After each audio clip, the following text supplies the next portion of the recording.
Bonjour à toutes et à tous, bienvenue dans Pile ou Face. Camping, 3-0, jet set, disco, les films de notre invité font partie du patrimoine national. Fabien Ottoniente est le roi du cinéma populaire. Mais derrière Patrick Chirac, le camping des flots bleus et les potes, il y a une histoire beaucoup plus intime. Fabien Ottoniente nous la raconte, son enfance en HLM, son côté rebelle et ses excès, les femmes de sa vie, à commencer par la première d'entre elles, sa mère Alphonsine. Ses grands succès et ses échecs, parfois extrêmement douloureux, le film qu'il devait faire avec Jean-Paul Belmondo et qui n'est jamais sorti. Une interview cash, touchante, inattendue. N'hésitez pas à vous abonner, à liker, à commenter et si vous préférez l'audio, à nous suivre sur Spotify. Pile ou face, c'est parti.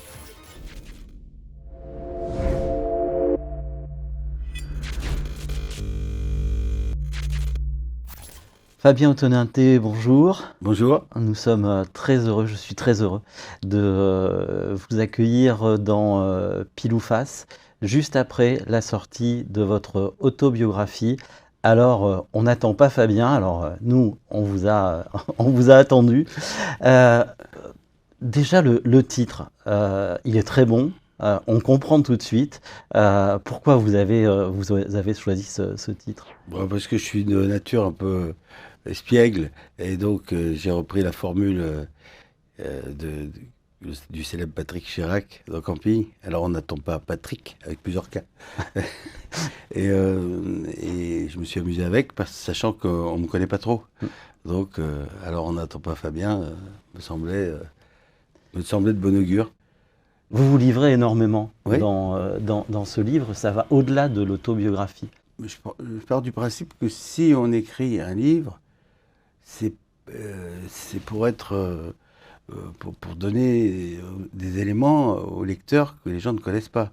C'est-à-dire faut y aller cash, ou alors faut pas le faire. Si c'est pour livrer quelque chose de lisse ou de complaisant, ça m'intéresse pas. Puis ça me ressemble pas. Et puis pour être sincère, c'est que quand je racontais des histoires, tout le monde me dit « tu devrais écrire un livre ». Et puis bon, le temps passe, les projets s'accumulent, puis voilà, le livre était un peu derrière. Et puis un jour, mon père étant mort depuis un moment, on a dû quitter l'appartement familial parce que ma mère a dû rejoindre l'EHPAD. Elle tombait trop et c'était compliqué pour Donc l'appartement à Villiers-sur-Marne. Voilà, l'appartement familial qui nous a vu grandir. Ouais. Donc on s'est retrouvés, mes deux frères et ma sœur, et moi-même, dans cet appartement, à se séparer tous les objets que ma mère avait archivés pour nous, pour Fabien, pour Paul, pour Jean-Cyprien, pour Marie-Christine, etc. Les cartons. Moi, par exemple, elle avait archivé tous mes films, toutes les affiches de mes films, du court-métrage. J'en étais même gêné parfois. Elle voulait les affiches des courts-métrages pour les mettre chez les commerçants. Je dis, c'est maman, on va pas faire une sortie nationale. Mais tout était archivé, les articles dans Télé 7 jours, enfin, tout un truc de fou. Et puis des photos.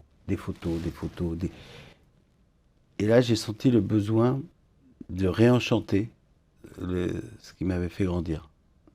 Et donc, c'était une nécessité. Une fois que je suis rentré dans cette perspective et que j'ai commencé à coucher les mots, j'y suis à la fond. Du HLM au box-office, c'est le sous-titre de votre livre et il le résume très bien. Et notamment, au début du livre, vous racontez votre premier contact avec le cinéma. C'est assez dingue, cette histoire. Ce que vous avez construit, les films que tous les Français connaissent et apprécient, ils les doivent à une chaussette taille 32. C'est la vraie histoire ou vous avez un peu enjolivé, romancé? Non, c'est vrai.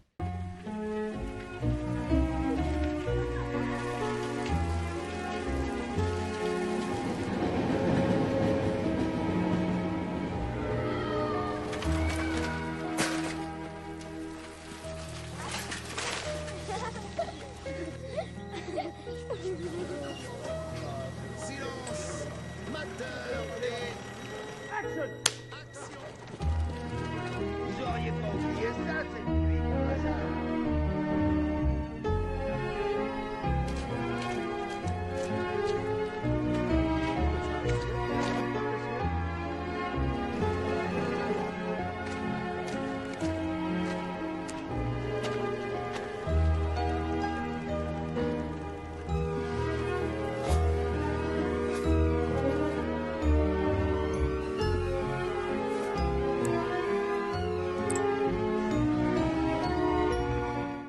c'était ma première piqûre avec le monde du cinéma sans que j'aille le chercher. Vous avez un peu séché l'école pour... Oh, carrément. Carrément, mais c'était attractif. Hein. Il ne se passait pas grand-chose dans notre banlieue parisienne. Là, c'était un truc. Et évidemment, ce que j'observais, c'est que c'était une bande de potes qui riaient entre eux. Et je me disais, c'est un métier qui est bien parce qu'il se marre bien. Hein. Et moi, comme je suis fils de pied noir, déraciné, que mon père était quand même quelqu'un de très mélancolique, très, très taciturne. Les dimanches et les jours fériés, c'était très pesant. On ne se marrait pas vraiment à la maison. Pas vraiment, quoi. Et donc, pour moi, c'était une façon de sortir de cette torpeur mélancolique, quoi. Donc ça a déclenché quelque chose. Oui. Ça a été une phase. Et après, il y a eu aussi, quand j'allais, il y a eu un peu au même moment d'ailleurs, quand j'allais voir le Cornio au cinéma de Villiers, un cinéma comme on a tous on a tous connu. Et le film qui m'a marqué, c'était le Cornio, parce que c'était encore du rire ensemble. Et puis surtout, je voyais mon père rire, lui qui riait pas souvent. Alors là, c'était l'autorisation de rire ensemble. Alors il y a un autre objet qui a beaucoup compté dans votre carrière, c'est le carnet orange de Franck Dubosc. Oui. Oui, parce que bon, je sortais d'un film qui n'était pas très réussi, qui était la suite de Jet Set, et j'étais pas au top de ma forme. J'ai rencontré Franck Dubosc dans une boîte chez Régine à Deauville, et il vient vers moi, il avait beaucoup aimé Jet Set. Et puis moi j'ai un film, j'ai noirci mon cahier orange de souvenirs de camping et j'aimerais bien qu'on en fasse un film. Moi, dans Jet Set 2 auparavant, je voulais que la suite, les jet-setters se déjettisent dans un camping. Puis ça s'est pas fait, mais c'est pas grave parce que les histoires sont bien écrites dans la vie. Et donc j'avais ce camping que j'avais emballé, puis Franck qui m'a proposé d'écrire avec lui. Et là ça a été magique parce qu'il a fait à peu près une trentaine d'années de camping. Il savait ce que c'était, ce que c'est que de regarder les gens de la classe moyenne à hauteur d'homme. Et il était juste dans son approche de camping. On avait un film référence tous les deux qui était Hôtel de la plage de Michel Lang, où des vacanciers se retrouvaient dans une pension de famille. Et nous, on a pris un peu le même angle, c'est-à-dire qu'on se retrouvait dans un camping, des gens qui venaient de toute la France, du 44, du 37, de Normandie, et de Melun pour Jacques Pic, Claude Brasseur. Claude Brasseur et Mylène de Mongeau, les Pics. Et donc, dans la CX. La CX. Et donc voilà, on s'est retrouvés à écrire tous les deux. L'écriture était très fluide. Il venait d'une banlieue simple de Rouen. Moi, je venais d'une banlieue parisienne. Tout était logique, cohérent, fluide. C'est un garçon qui a énormément de talent, qui est très travailleur, qui est précis. Donc évidemment, le cadeau est tombé chez moi, quoi. Au départ, les critiques, certaines étaient franchement mauvaises de camping. Vous dites avoir ressenti le fait que certains vous renvoyaient que c'était un film qui sentait la merguez, une forme de mépris de classe. Vous en avez souffert? Ouais, un peu, ouais. Ouais, parce que en fait, il était sincère le film. Donc, je ne voyais pas où on pouvait l'attaquer. Et donc, ce qui m'a choqué au début, c'était qu'il disait qu'on se foutait des campeurs. Mais ce qu'ils ne savent pas, enfin, ce que ne savent pas les gens qui viennent d'un milieu plus bourgeois, c'est que l'arme, quand on vient d'un milieu modeste, on est beaucoup dans la vanne. Moi, en football, vous savez, ça ne fait que vanner. C'est chambreur. Et donc, moi, j'ai grandi dans une banlieue où on était de toutes les couleurs, black, blanc, beurre. Et on se vannait. C'était notre sport national, c'était notre sport préféré. En fait, ce qui s'est passé avec Camping, c'est qu'au début, les critiques étaient un peu dures, mais bon, ça a été un petit mauvais moment à passer. Mais c'est le public qui a décidé, c'est pas les critiques, ça se saurait. Et donc, les enfants se sont emparés du langage. Dans les cours de récré, les enfants disaient « alors on n'attend pas Patrick, alors on n'attend pas Patrick ». Donc c'est parti. Les gens se sont réappropriés toutes les expressions. Et petit à petit, les parents étaient un peu condescendants. Ils disaient, ah, c'est pas mal votre truc. Hein. Et Ils y sont venus. ils sont venus. Les critiques, ça atteint forcément. Ouais. Il y en a qui vous ont atteint plus que d'autres dans votre carrière, qui vous ont vraiment fait mal. Un mauvais article, une mauvaise critique, ça fait un peu mal. Mais moi, je pense qu'il y a deux catégories de gens. Il y a les gens qui pensent à s'amuser, dont je fais partie, et les gens qui s'amusent à penser. Donc, c'est ainsi fait.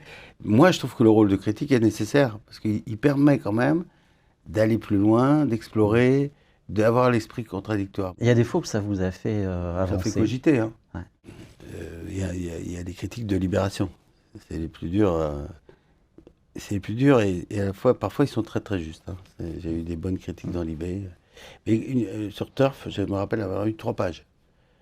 Et il y a une légende qui dit un bon Libé, pas d'entrée. Et ça se vérifie. Ça se vérifie. Donc maintenant, j'en ris. Mais quand j'avais vu 3 pages, j'étais fier. Hein. Je tournais les pages. Puis pas d'entrée. Ouais. Donc voilà. Vous avez un rapport particulier avec le succès. Vous avez un peu de mal avec le succès, avec les célébrations. Ça vous met mal à l'aise parfois. Ouais. C'est très curieux parce que en fait, ce que j'aime, c'est tout faire, créer, inventer, passer du temps au montage. Hein.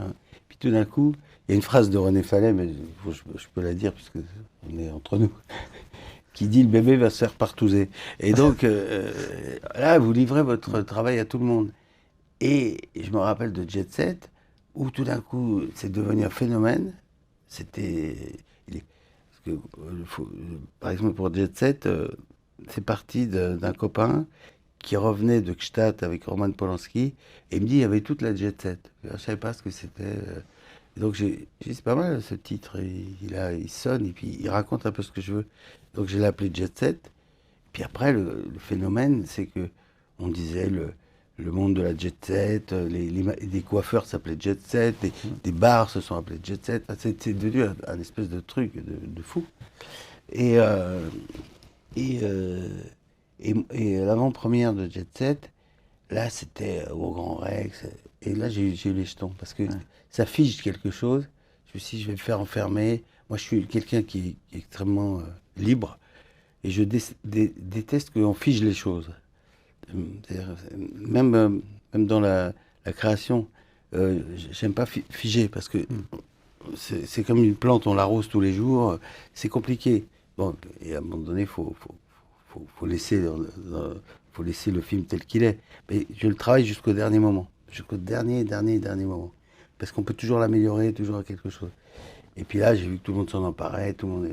Et j'ai eu les jetons et je suis parti boire un coup tout seul. Et à chaque fois qu'il y a eu une célébration pour un film, ça a toujours été ma partie que j'aimais pas. C'est la partie Donc que vous choisissez la fuite quelque part. Ouais, la fuite, ouais. Je me taille, je vais voir des potes qui n'ont rien à voir. C'est un truc. Mais je suis content quand même. Mais j'aime pas, parce qu'il arrive tout un tas de gens qui disent que c'est génial. Il y a moitié de faux cul. On ne sait pas. C'est pas là que se passe l'âme des choses pour moi. Pour autant, vous avez la boule au ventre le mercredi, le jour de la sortie, du film, quand tombent les premiers chiffres. Ça, vous l'avez toujours? Toujours, oui. Bah, c'est toujours. Bah, c'est-à-dire que il y a 2 types. Vous avez la séance de 9h, la séance de 14h, et puis après vous avez les chiffres à 20h. Donc on a une tendance. On peut se raconter tout ce qu'on veut. Quand c'est pas très bon à 9h ou à 14h, ce sera pas très bon. Mais ça sera pas bon à 20h et ça sera pas bon après. Mais il y a toujours des gens qui vous disent et qui entretiennent l'espoir. Ouais. On arrive maintenant à la séquence pile ou face, le cœur de l'émission. Le principe, il est simple. L'invité lance la pièce à 4 reprises, il tombe sur pile une question et sur face une question totalement opposés. Le hasard crée la tension, la réponse révèle la vérité et c'est ça qui rend chaque interview unique. Alors, à vous de lancer. Alors on va démarrer par la première séquence, la séquence gagné-perdu. C'est le premier lancé. Là, les questions, on pose les mêmes à tous les invités. D'accord. Attendez, parce que face, d'accord, oui, très bien. Alors là, c'est à vous de jouer et de lancer la pièce. Face. Alors face. Fabien, qu'est-ce que la vie vous a pris de plus cher? Pour l'instant, c'est mon père. On dit qu'on devient adulte, parce que moi, je suis encore dans l'enfance, moi, avec toutes mes histoires. J'ai été privilégié. Ça a été un prolongement de l'enfance de pouvoir faire des films, d'être dans l'imaginaire. Donc, quand mon père est mort, comme tous les enfants, ça m'a fait un choc et j'y pense tous les jours, par exemple. J'y pense tous les jours parce que même si mon père était dur, un peu loquace, mélancolique, il y a une partie de l'enfance qui est partie. Et l'enfance, ça ne revient pas comme ça. Vos rapports n'ont pas toujours été simples avec votre père? Non. D'abord, il était très sévère. C'est quelqu'un qui faisait partie comme beaucoup de gens de l'époque, qui se confiait pas. Il ne parlait pas. Donc, puis nous, du coup, on est devenus des gens qui parlaient peu. Les trois enfants, on ne se parlait pas trop. On riait, mais on n'allait pas dans le fond des choses. Et un jour, pour faire plaisir à mon père, j'ai continué les études. Il vivait dans une espèce de... Je sentais, dans mon HLM, dans ma chambre d'enfant, le dimanche après-midi, quand je voyais la rue déserte, je sentais qu'il se passait quelque chose qui n'allait pas être bon pour moi. Et il y a une phrase de Tristan Bernard qui dit « Ils croient qu'ils sont heureux parce qu'ils sont immobiles ». Et mon père pensait qu'il était heureux parce que rien ne bougeait, il ne fallait pas se faire remarquer. Et moi, tout d'un coup, j'ai voulu me faire remarquer. J'ai voulu sortir de ça. Et puis pour aller dans le rire. Donc ça a été un peu un drôle d'exercice. Alors j'ai fait des études pour me faire plaisir. J'ai même fait un diplôme d'instrument de précision. J'ai même été jusqu'à travailler dans la première année à Saclay comme pratiquement ingénieur. La séparation isotopique de l'uranium 235 et 238. Mais qu'est-ce que je fais là-dedans? Au commissariat à l'énergie atomique. Ouais, c'est vrai. Et donc les badges, voilà. J'ai compris au bout de quelques semaines que c'était pas pour moi. C'était une vie de routine. Je m'amusais pas. Et donc j'ai emprunté. J'ai décidé d'emprunter une autre voie, d'aller vers l'inconnu. Et donc les chambres de bonne, la vache enragée. La vache enragée qui était plutôt la période de thon à la catalane, parce que ma mère m'apportait des vivres du thon à la catalane. Mon père a été furieux. Il m'a dit qu'est-ce que tu vas faire dans ce métier? Mais tu n'y arriveras jamais. Beaucoup d'appelés, peu d'élus. Ah, c'était dur parce que je me lançais vers quelque chose avec en plus une enclume en me disant j'y arriverai pas. Mais heureusement, il y a eu chez moi une part d'inconscience. Et je le dis pour tous ceux qui nous écoutent, il faut l'être. Il faut l'être. Si, moi, je dirais une chose à tous ceux qui nous écoutent, si l'aventure est dangereuse, la routine est mortelle. Donc, je suis allé vers l'aventure. Et donc, je vivais dans cette chambre de bonne, avec cette période où ma mère m'apportait des vivres, du thon à la catalane. Et un jour, dans les boîtes au milieu des boîtes de thon, elle m'amène des cahiers de mon père. Alors, je les ouvre, et là, je vois, en fait, il y avait des plans de cinéma. Il avait pris des cours pour être réalisateur. Donc là, la vie, je me suis dit, la vie, elle est quand même complexe, parce que les gens ne se disent pas les choses. C'était son rêve. Alors, je me suis dit, peut-être qu'on va en reparler. Et puis, en fait, il ne m'en a jamais reparlé. J'ai fait quand même, je pense, une douzaine, quinzaine de films, je ne compte pas. Et à chaque fois que je venais à la maison pour les Noëls, pour les fêtes, pour les anniversaires, il ne me parlait pas de ça. Il ne m'en a jamais parlé jusqu'à sa mort. Donc, je n'ai jamais su s'il avait vu mes films ou pas. Et vous ne lui avez jamais posé la question, justement, sur ce que vous avez découvert, sur le fait qu'il s'est intéressé? Non, vous n'avez pas osé ou Non, j'ai pas osé. J'ai pas osé ébranler son immobilisme. Mais chez les taiseux, on se dit pas grand-chose. Hein. Vous savez, c'est pour ça on voit ça dans les films de Gabin. Ils parlent pas beaucoup. Hein. Fallait y aller, ouvrir la porte. Le bureau du père, du paternel. Voilà. Quand on allait faire signer les cahiers de correspondance, on rentrait en reculant. Fallait y aller. Hein. Donc, on est resté dans ce truc-là, quoi, jusqu'à sa mort. Je me rappelle des derniers mots avec mon père, parce que il était médicalisé, parce qu'il avait une maladie incurable, et il était médicalisé dans ma chambre d'enfant. Donc, il était allongé, comme ça, avec les soins, mais un jour, on a fait son anniversaire, on a offert du champagne, tout ça, il était apaisé quand même, malgré tout. Et je lui ai dit, comme une boutade, « Cher monsieur, j'ai été très heureux de vous rencontrer. » Et il m'a dit, « Moi de même. » Tout ça, c'était sur le ton de la plaisanterie, mais ce sont nos derniers mots, c'est les derniers mots qu'on a échangés. Donc c'est vraiment des familles de taiseux. Et au fond, vous n'avez jamais su s'il avait été fier de ce que vous avez, accompli. Je pense. Il souriait. Un jour, il a dit, il y avait ma belle-sœur qui disait, « Mais tu gagnes combien? Combien vous gagnez là-dedans ?» Et il disait, « Laissez-le tranquille. » Donc voilà. Mais non, j'ai jamais su.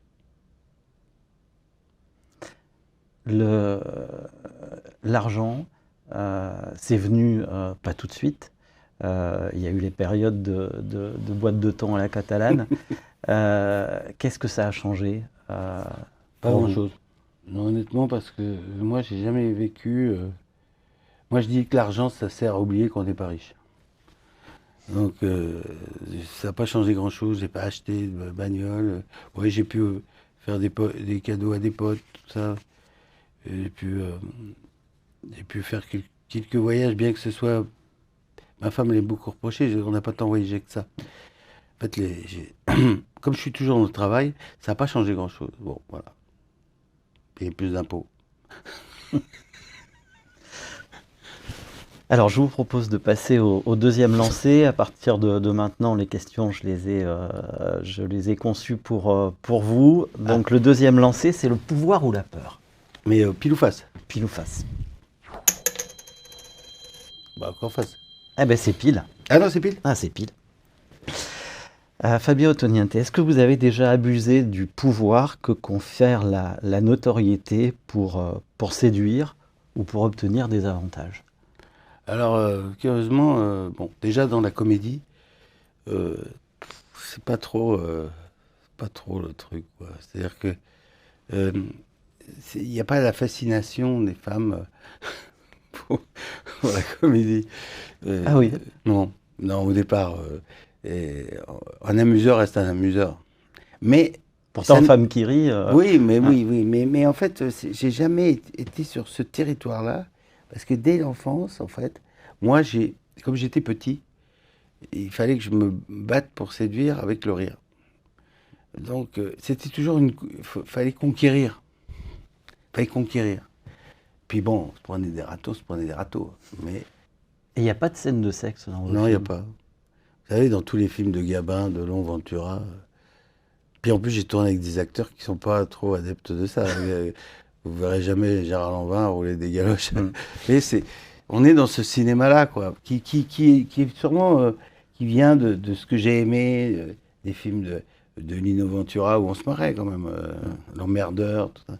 Mais bon, c'était des gens pudiques. Et donc, je viens de cette école-là.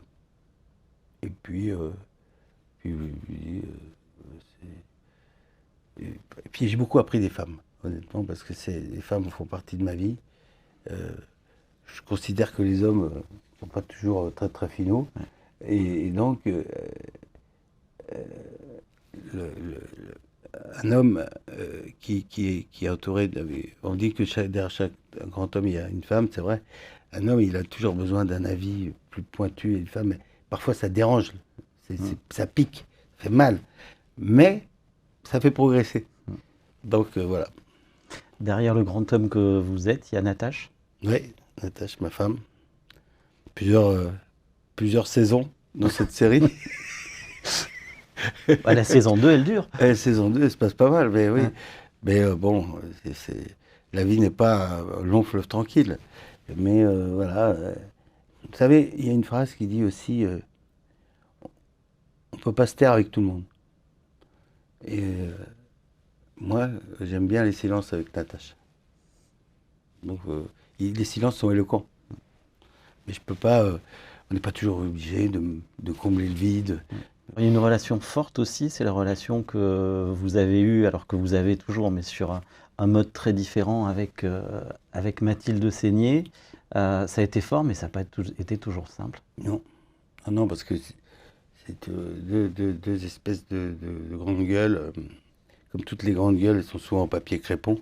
Donc on était des êtres fragiles, mais il y avait un tourbillon du rire, C'est vraiment quelqu'un avec qui je partageais beaucoup des émotions.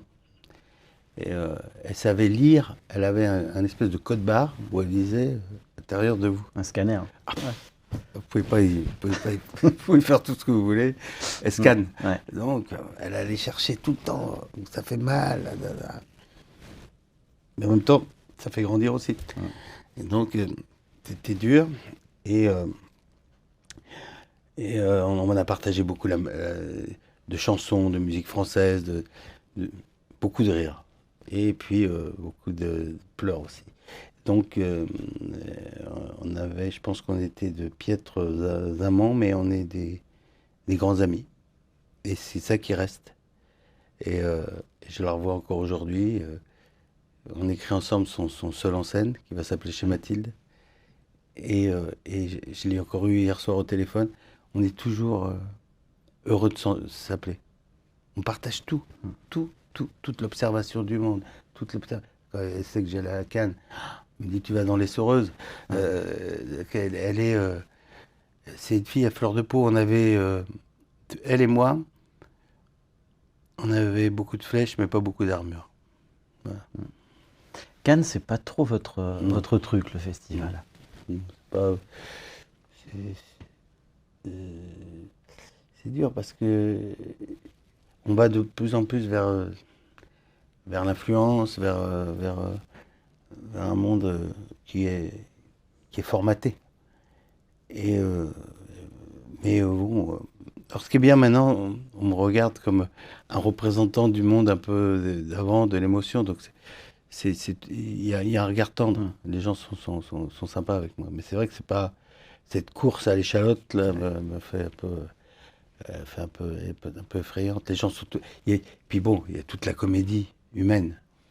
Parce que je connais tous les gens de ce métier et tous les paradoxes qui me font rire. Par exemple, quand on les voit à Paris, j'ai récemment dans un enterrement, donc c'est pas l'endroit, mais on se voit à Cannes. Et quand ils sont à Cannes, on se voit tranquillement à Paris. Donc c'est cette folie-là, quoi, c'est qui m'amuse. Ça m'amuse toujours, parce que je suis rieur. Donc je vois tout. Puis alors là, ils sont toujours pressés, intenses. Je dois. Oh, si tu m'excuses, mon chéri, je vais à Netflix. Enfin, il y a toute la comédie humaine qui est représentée là. Donc moi, à la fois, ça m'effraie, mais à la fois, j'aime observer parce que c'est un territoire de rire incroyable. La comédie humaine, pour ça, la montée des marches, c'est l'endroit. Vous les avez montées qu'une seule fois? Oui. Oui, en fait, parce qu'à l'époque, après camping, j'avais monté avec Jet Set. Et puis, mais après camping, tous les loueurs étaient.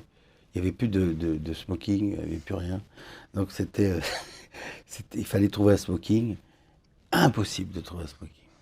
Et pour faire la montée des marches triomphales, on venait de faire 5 millions. Dominique Segal, le grand attaché de presse, qu'on appelle Pelochon, parce qu'il est rassurant, avait organisé une montée des marches. Pas de smoking. Alors, tout le monde mais pourquoi tu n'irais pas voir le concierge du Martinez? Donc je connaissais le concierge du Martinez qui m'a dit j'ai peut-être une idée pour vous. Cut. Moi, je me retrouve dans la grande salle des costumes des serveurs du Martinez. Il dit choisissez le vôtre. Choisissez monsieur. Alors j'en essayé un. Espèce de truc avec des épaules énormes qui me faisait comme un triangle comme ça. C'était épouvantable. Et, un nœud pape un peu de travers. Et là, je me revois monter les marches. Mais j'avais honte parce que je me dis, on va avoir que ce triangle noir là qui monte. Et heureusement, Franck Dubos faisait des pauses à droite, à gauche, sur les marches. Il occupait le terrain. Ça fait que j'ai réussi à passer avec mon costume de serveur du Martinez un peu. Et dès que je suis arrivé en haut, on est redescendu après. Et c'est insoutenable. Mais ça a été une expérience vraiment douloureuse. Les Césars, c'est pas votre tasse de thé non plus. Non, parce que non, mais l'idée est bonne. L'idée est bonne, c'est très long.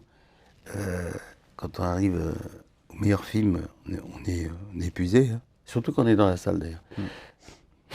Vous êtes au milieu, c'est très très long. Et puis bon, c'est une idée un peu relative de dire le meilleur acteur, le meilleur. Parce que le meilleur, il dépend de plein de choses. Il dépend du scénario, il dépend du réalisateur, il dépend du partenaire ou de la partenaire. Enfin bon. Mais je suis quand même heureux pour Franck parce que quand il a eu son Césario, et là je m'en souviens parce que c'était le mini César, c'était un des meilleurs moments. Parce que comme Franck a fait des grandes salles, des zéniths, il sait ce que c'est qu'une salle. Et je voyais qu'on s'ennuyait dans cette cérémonie. Et quand est arrivé son tour, avec son Césario, il a pris la salle. Et là, comme il sait le faire, il a fait du bien à tout le monde s'est marré parce que ça fait aussi du bien de se marrer. Puis bon, moi, quand je les vois arriver, c'est pas que j'ai quelque chose contre eux, mais les Césars du son, les Césars, ils arrivent à 5 avec une feuille de papier. Quand je vois la feuille de papier sortir, je dis, c'est bon. Pour 3 heures. 3 heures. Alors, on remercie Michel Duchemin, parce que sans lui, tout le monde y passe. Hein. Alors, troisième lancé, je vous redonne la pièce. Là, c'est le coup de jeune. Bon, j'y vais joyeusement. Alors, c'est pile. Quelles sont, Fabien Ottoniente, les premières images que vous conservez de votre enfance? Déjà, c'était le cinéma, comme je vous le disais avec mon père, le Cornio, voilà, c'est d'aller voir un film en salle. J'avais vu auparavant, avec l'école, on avait vu Robin des Bois. C'était la période de Noël, on nous offrait une orange, on avait un paquet de gâteaux, et on allait au cinéma. Alors, c'était merveilleux pour nous. Ces images aussi, c'est les matchs de foot. Aller voir un match de foot avec mon père au stade de Colombes, avec les grands sandwichs que nous avait préparé la mère, le voyage interminable, arriver devant cette enceinte où la rumeur populaire existe, on monte les escaliers et là, le carré vert, les gens qui chantent et ce spectacle avec les équipes de différentes couleurs. Alors, on passe au dernier lancé, c'est l'instant décisif. Oh là, c'est la passe décisive, l'instant décisif. Face. Fabien Ottoniente, est-ce que vous avez parfois l'impression de brûler la vie par les deux bouts, d'une certaine manière de jouer à pile ou face? Je l'ai été, ouais. J'ai été. C'est-à-dire, pas calculer le lendemain. Maintenant, je suis passé dans une autre phase où je savoure la vie par les deux bouts. Ouais. Et donc, je suis à la fois pile, à la fois face. Et je savoure les instants présents aussi. Parce que peut-être quand on vieillit... Plus qu'avant. Ouais. Plus qu'avant. J'écoute davantage le son de l'instant. Je regarde davantage l'instant. Avant, je courais beaucoup. Pour parfois s'essouffle. Et donc... non, j'aime bien. Et puis bon, j'ai trouvé mon équilibre au Pays Basque. La tonicité de la région, de vagues, de l'océan. Je fais du surf. Me donne un rapport différent avec l'instant. Ça vous équilibre, ça vous apaise? Ouais, c'est une région qui... Moi, je suis quand même un excité de la vie, je bouge beaucoup. Et cette région a beaucoup d'énergie. Donc, je reçois l'énergie dont j'ai besoin chaque jour. Donc voilà, puis bon, je constate, peut-être que je vous dis, c'est l'âge, mais qu'il faut profiter des gens qu'on rencontre, pour profiter du regard des autres, il faut écouter. Et voilà, je suis un peu plus sage, on va dire. Alors vous avez connu aussi des périodes d'excès dans votre vie. Vous évoquez dans le livre ces paradis artificiels qui piquent le nez. Comment vous en êtes sorti et qu'est-ce que vous retenez de cette période? Bon, c'est-à-dire qu'on était à Ibiza donc, pour un tournage. Évidemment, on a connu ça. J'ai connu les adeptes du remontant nasal, mais j'ai connu surtout la connerie qui s'en développe. Donc, parce qu'on se pense plus intelligent. Oui, on se pense plus intelligent, mais en fait, on est complètement con. Donc, je déconseille à quiconque de faire ça parce que c'est... si déjà on est con, ça va loin. Donc, non, et puis la vie, elle vous remet la cuenta. Quand vous êtes con, bah, vous payez. Donc bah, j'étais content d'échapper à ça. Et j'ai traversé un peu un mini désert. Et ce désert a été brisé par un appel de Claude Berry qui m'a dit « Je sais que tu vas pas fort, viens me voir ». Et puis je suis remonté sur le manège. Dans la vie, il faut toujours essayer d'être sur le manège. Quand vous en descendez, c'est pas bon. Ouais.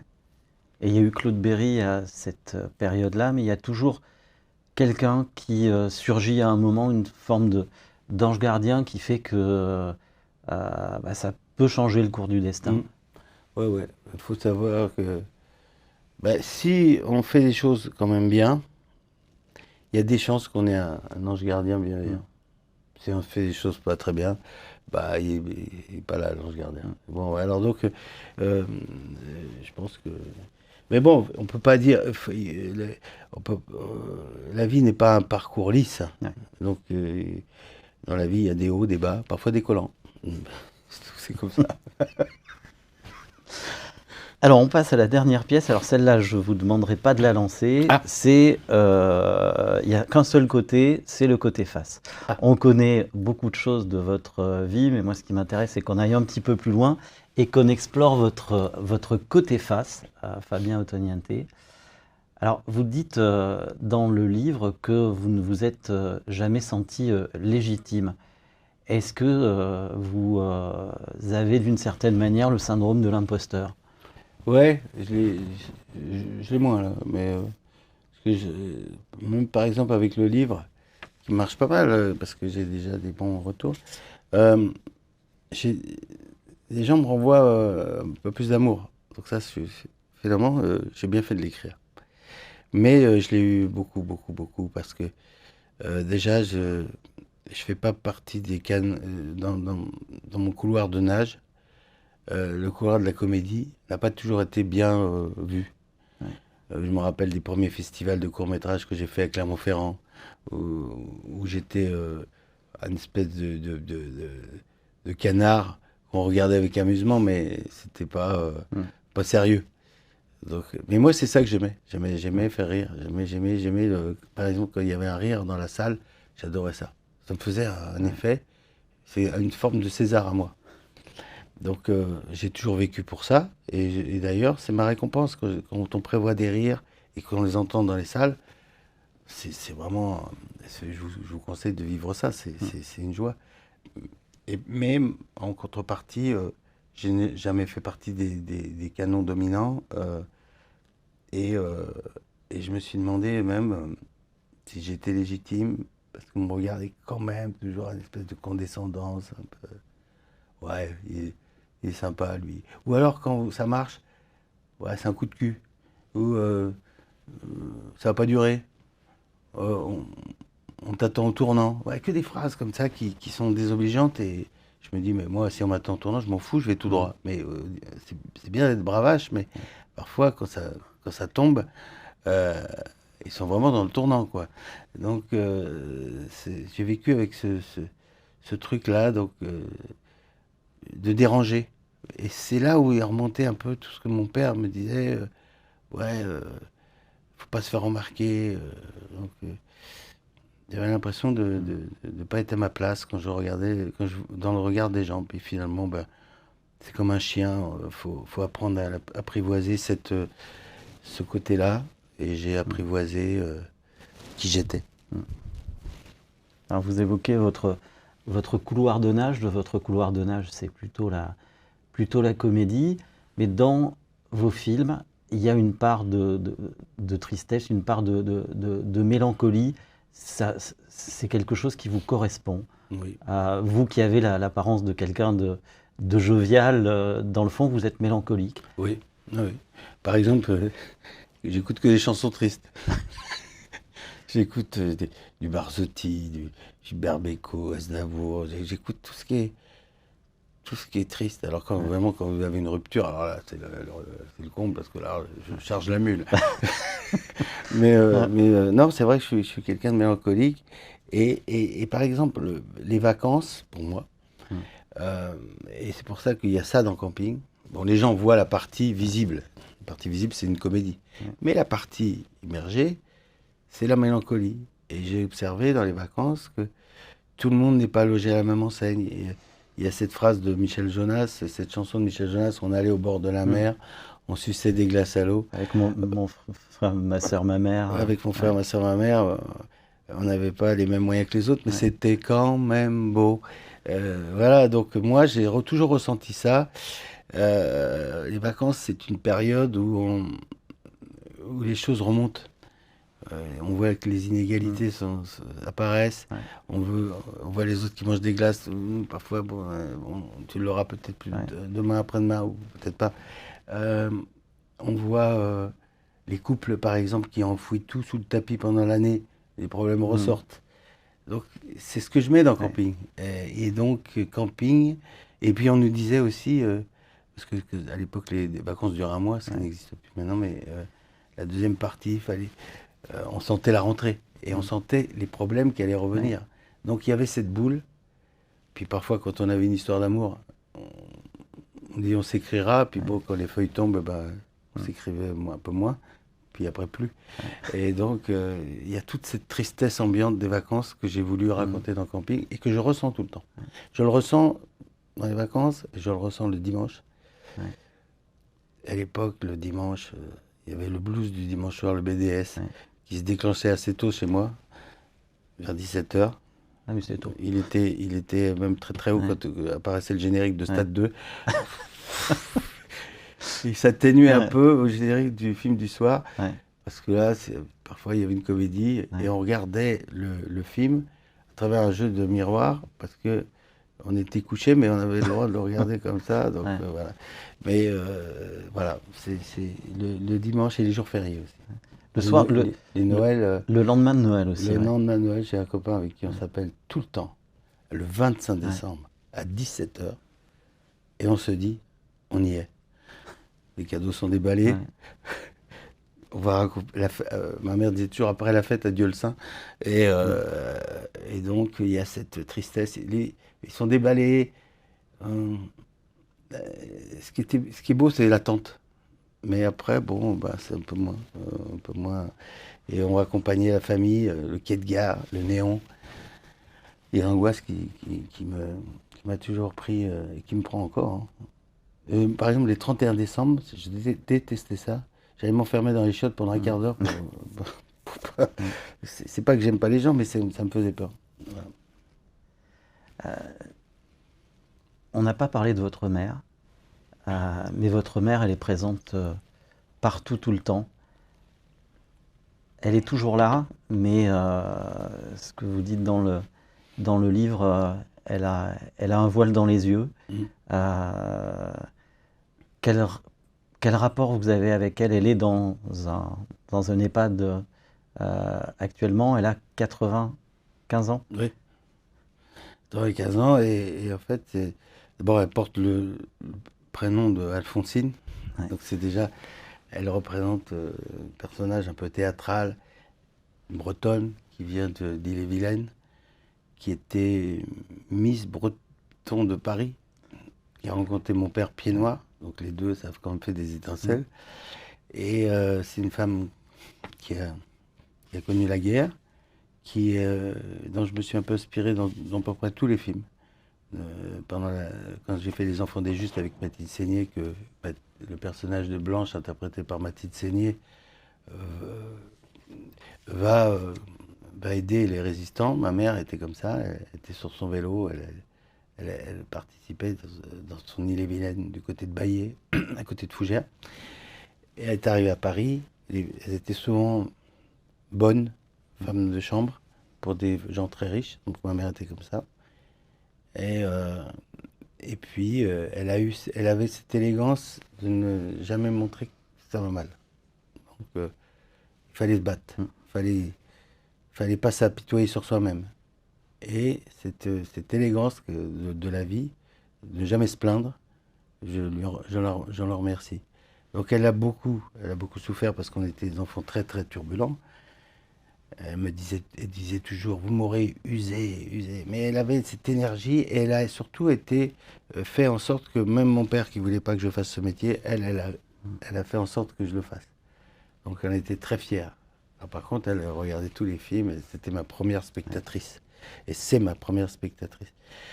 Cette femme a l'énergie débordante, lisait Point de vue, Image du Monde. Ça m'a toujours étonné. Elle adorait les princes, les princesses, tout ça. Ça l'évadait de son quotidien. Donc je m'en suis inspiré quand j'ai fait Jet Set.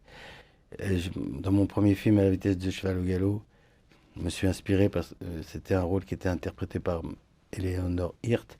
Et évidemment, dans Madame Pic, il y a quelque chose d'Alphonsine. Donc Alphonsine est partout. Et Alphonsine, il n'y a qu'une personne qui peut l'appeler Alphonsine, c'est Mathilde Seigné. Parce qu'elles ont tous les deux une folie douce et un regard sur la vie qui est le même. Donc elles se sont reconnues. Et cette femme qui a toujours fait en sorte que tout aille bien, qui a toujours donné beaucoup d'énergie pour qu'on soit des enfants bien, eh bien, on pensait qu'elle était éternelle et qu'il ne lui arriverait jamais rien. Puis un jour, elle a dû quitter l'appartement pour vivre en EHPAD. Et là, elle s'éteint doucement parce que elle a moins de réactions. Elle qui lisait beaucoup, on lui offrait les prix Goncourt, on lui offrait des tas de livres. Elle lit moins, s'intéresse moins au temps qui passe. Alors là, l'autre jour, je lui ai apporté mon livre, en espérant elle va se remettre à lire.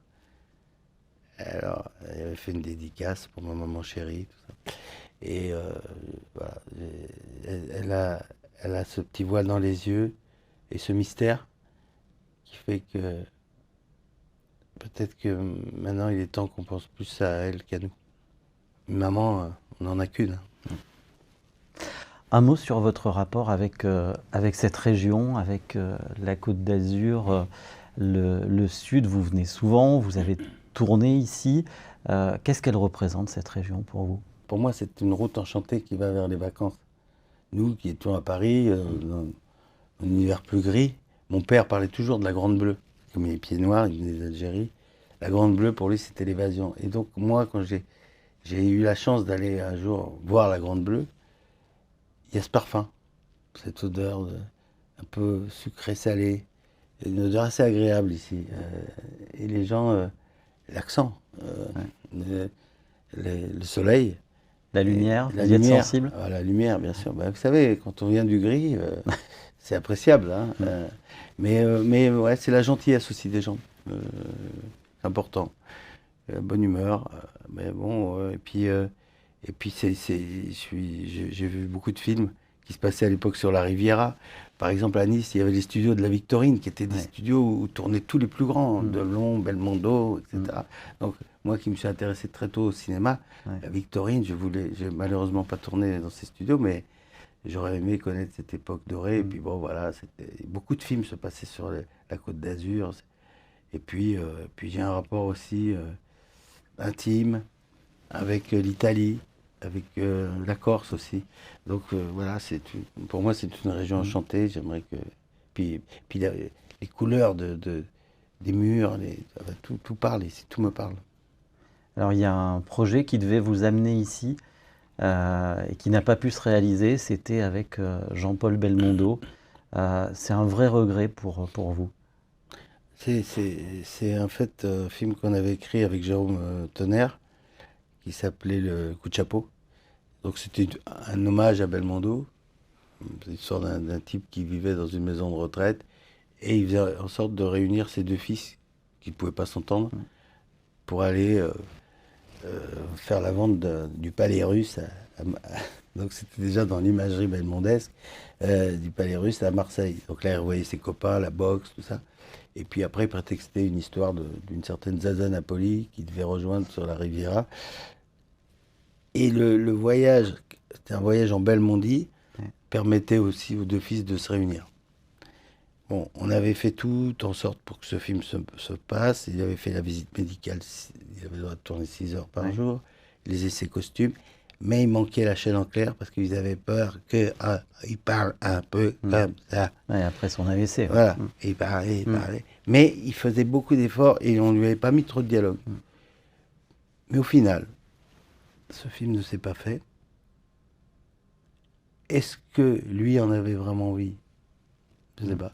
Est-ce que moi j'avais vraiment envie de le filmer dans cet état? Je ne sais pas. Toujours est-il qu'on a partagé 6 mois avec Jean-Paul, avec l'idole, avec des souvenirs, il m'emmenait à la boxe, et je pense que c'est peut-être mieux ainsi. Parce que de toute façon, je fais partie des gens qui disent que si les choses ne doivent pas se faire, elles ne se font pas. Et voilà, peut-être que c'est mieux d'avoir vécu cette histoire. Donc c'est pour ça qu'elle est peut-être mieux dans le livre. En tout cas, vous avez vécu ces moments avec, j'ai vécu ces avec moments. lui, avec son pote Charles Gérard. Charles Gérard qui me disait, tu vas voir, champion. Il n'y avait pas beaucoup de mots. Hein. Ils mangeaient tous les jours, tous les deux, ensemble. C'est bon, hein? Ouais, c'est bon. C'était incroyable. Et du dialogue. Il y avait eux qui avaient tartiné dans le dialogue, et là, il n'y avait pas beaucoup, mais c'était absolument génial de les fréquenter. Un mot sur vos projets. Il y a un nouveau film qui est en préparation. Le titre est court aussi, c'est Rando. Ben oui, c'est court. C'est surtout parce que je vois que les gens sont beaucoup dans le digital et sont happés par... moi, je vois dans les avions, dans les transports, pas partout, même dans les restaurants à deux. Et il y a beaucoup de stories, beaucoup de machins. Donc j'ai peur qu'on soit un peu dirigé par des algorithmes. Donc l'occasion d'une rando un peu spectaculaire sur le territoire du Cantal, au milieu des gens un peu vrais, mettre tout ce petit monde dans un précipité chimique un peu dur. Voilà, je m'en amuse un peu. Donc les randonneurs, c'est les campeurs d'il y a 20 ans. Voilà, parce qu'aujourd'hui, les campings sont devenus quand même des clubs, et c'est beaucoup plus cher qu'avant. Alors que maintenant, vu le pouvoir d'achat, des bonnes chaussures, une petite tente, un bivouac, et puis tous les problèmes qui vont avec, font que on va bouger. Alors avant de terminer, on va passer au dernier côté. Alors là, on change de perspective. Et c'est vous qui détenez la question. Fabien, quelle question auriez-vous aimé que je vous pose et que je ne vous ai pas posée ou que je n'ai pas osé vous poser? Et si c'était à refaire? Et si c'était à refaire, est-ce que vous y prendriez de la même façon? Déjà, je pense que c'est un parcours enchanté, ce que j'ai fait, le parcours. C'est-à-dire que même s'il y a des turbulences, même si il est chaotique, c'est inespéré. Parce que moi, j'ai la vision de ma chambre d'enfant, avec une rue, quelques Portugais qui rient, le Paris-Bal qui passe dans ma chambre, et c'est vraiment, je vois pas les marches de Cannes, hein. Je vois pas le box-office, je vois pas tout ça. Donc Par contre, ce que vous m'avez pas posé aussi, c'est quels sont les gens qui vous ont marqué pour y arriver.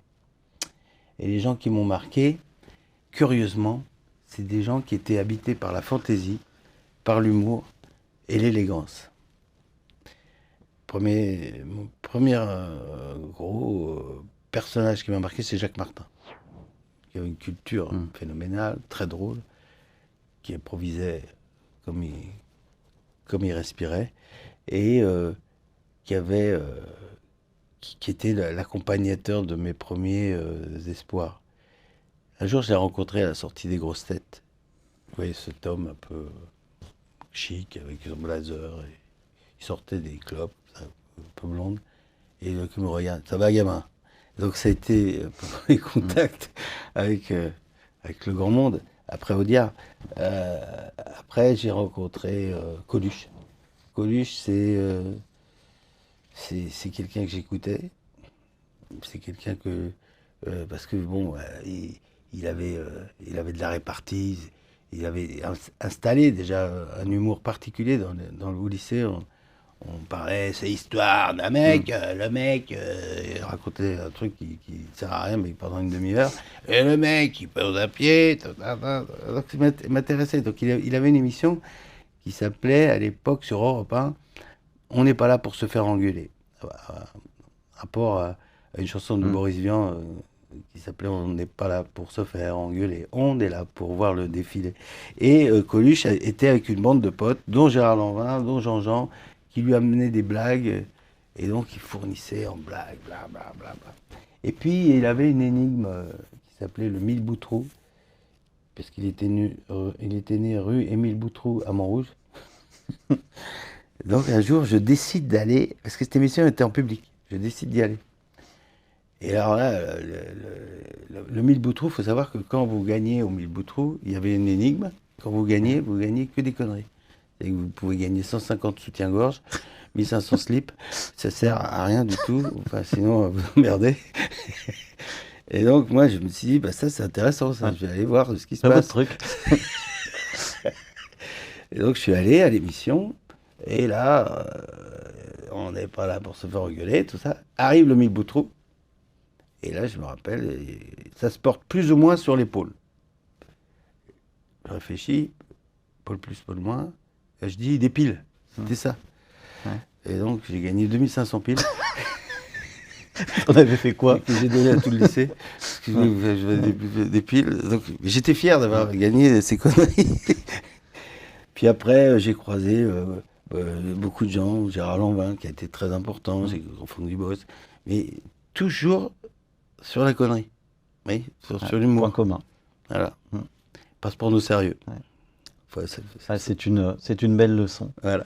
Ben, merci beaucoup Fabien Ottoniente, merci. d'avoir joué le jeu. La pièce retombe, l'histoire continue. Je rappelle le titre de votre livre, Alors, on n'attend pas Fabien. Vous savez, on me dit toujours que je suis un copain d'été, peut-être à cause de mes campings, mais là j'aimerais bien que ce soit un livre d'été. Tout est réuni pour. Voilà. Merci beaucoup, merci de nous avoir suivis. N'hésitez pas à liker, à commenter, à vous abonner et on se retrouve très prochainement pour un nouvel épisode de Pile ou Face.